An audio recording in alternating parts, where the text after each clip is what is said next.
What is up, you guys? So ito na nga yung D-Day ng Classic FC. Dito na malalaman kung may natutunan sila sa mga itinuro ko sa kanila. Although alam ko na marami pa silang dapat i-improve. Pero para sa meet na ito, para sa larong ito, I know na enough na yung naituro ko sa kanila para maipanalo yung laro.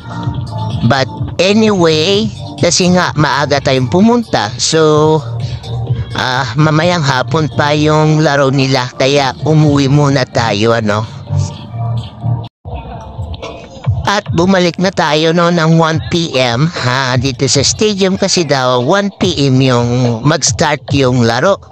At ayan nga, ay nag-start na rin mag-warm up yung mga players. But unfortunately, may dumating na balita na 2 PM daw mag-i-start yung laro. Kaya pinastop muna silang mag-warm up para makapagpahinga, ano.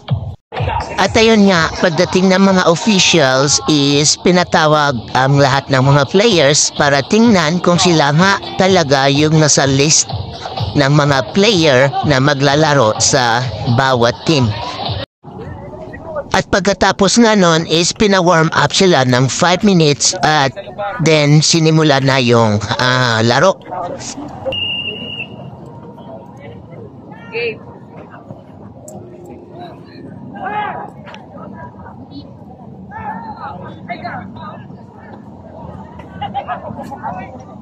Kinesa ka! Kinesa ka kamo! Kinesa ka!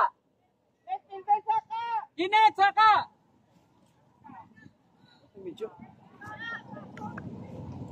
Para ko sa hanga. Uy, tawo! Goal! Nice!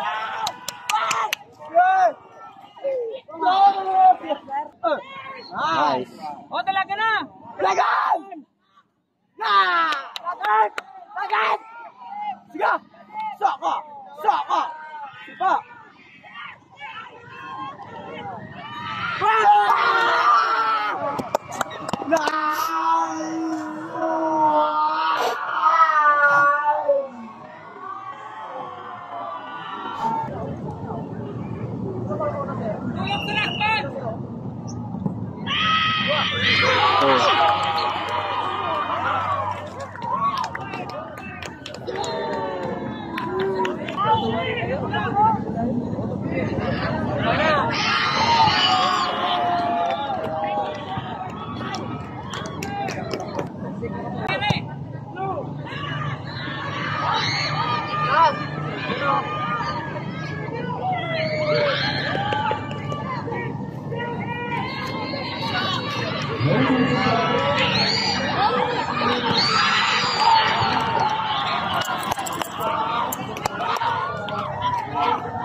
Gawa!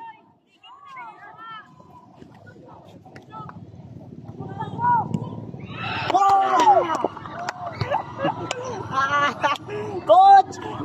Coach na coach! 9-0 na coach! Sila na ang story. Sila na.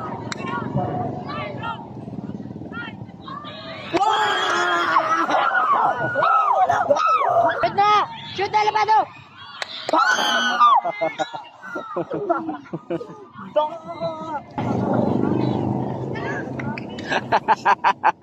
Masulot ka.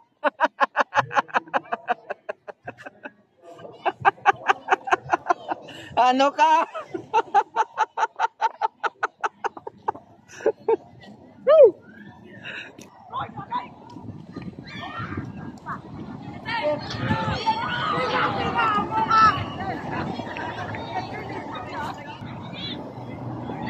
Shot!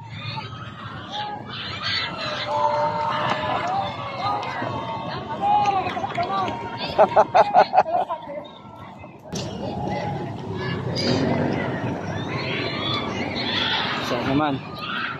Boom! Nara na. Boom! Oh, Isa pa. Oh. Morgan!